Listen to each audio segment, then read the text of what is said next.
How's it going, YouTube? I want to welcome you guys back to a brand new video. So as you guys know, recently we did 5 things that I love about my 2020 Volkswagen Golf GTI. Today we are doing 5 things that I hate, and on top of that we're going to talk about a couple other things that kind of bug me but don't really make the list of me hating something about the car. So let's get right into that. Okay, so let's start with the first thing that I cannot stand about this car, and you guys probably already guessed it because you guys hate it, I guarantee it. It is these wheels. These look hideous. They look like wheels that should be on a Prius. They don't look very good. I know that in 2018, with the refresh, they moved on to these wheels and they carried these on all the way through 2021. Back in 2015 to the 2017 models, they looked a lot better, but these just look absolutely hideous. And for me, that would be the first thing to go if I was to start cosmetically modifying this car. So luckily there is only one thing that bugs me about the exterior of this car. I love everything else on the exterior. Sadly, you know, the wheels are a pretty big thing, and it's very noticeable, so that's really frustrating. But there is only one thing that I don't like. For the rest of this video, we're going to be pretty much on the inside. We're going to be talking about some things that I don't like with the way the car drives, as well as some interior bits. And we are going to start off. My second thing that I hate about this car is this sunroof shade. As you guys can tell, it is a mesh material. It is super ugly. I hate that it doesn't match the headliner at all. I always catch it out of the corner of my eyes. I don't like the way it looks.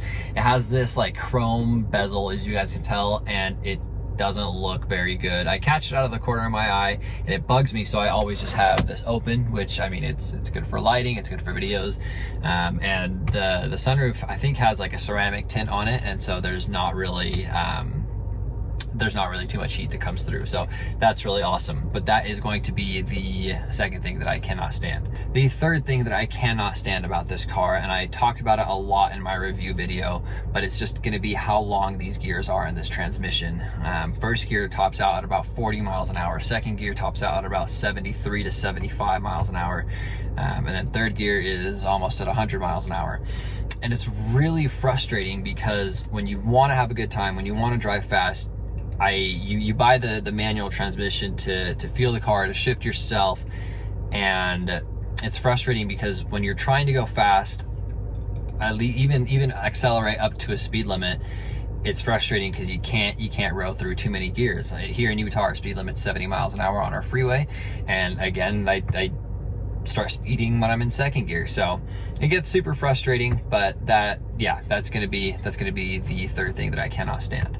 The fourth thing that I cannot stand about this car, it's actually gonna be on the outside.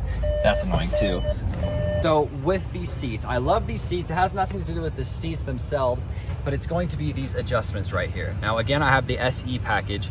It's the second highest one. I know the Autobahn does have the full electric seats, but here I have to deal with this stupid pump thing to get the seat up and down.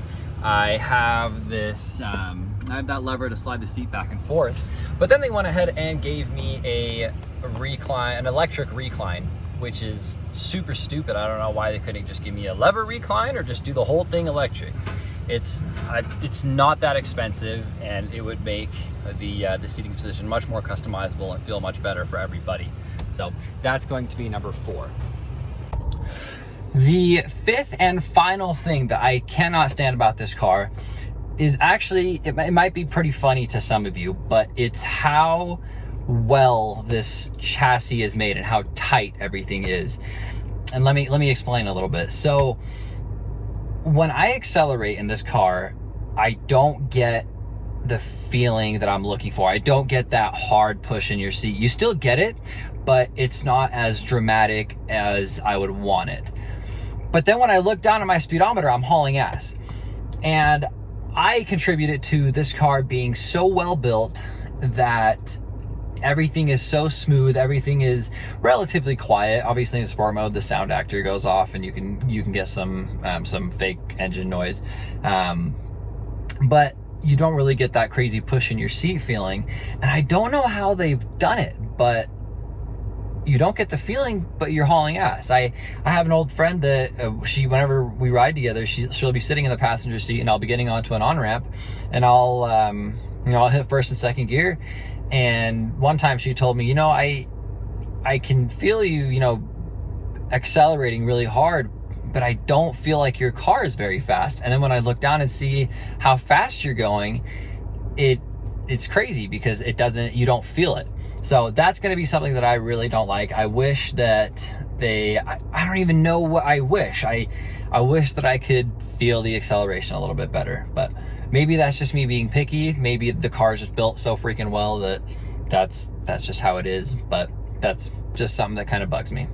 Okay, so we've talked about the 5 things that I cannot stand about this car. Let's talk about, 1 or 2 things that didn't really make the list but still really bug me. First of which is going to be these gauges. Now, I've mentioned in previous videos, like the 5 things I like, that these gauges are awesome.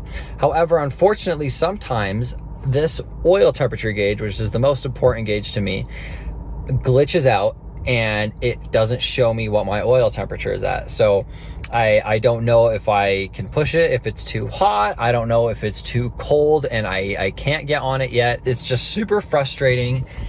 And I personally think that it should work every time. Like I'm telling you, it's like 30% of the time that it doesn't work, and it's really frustrating.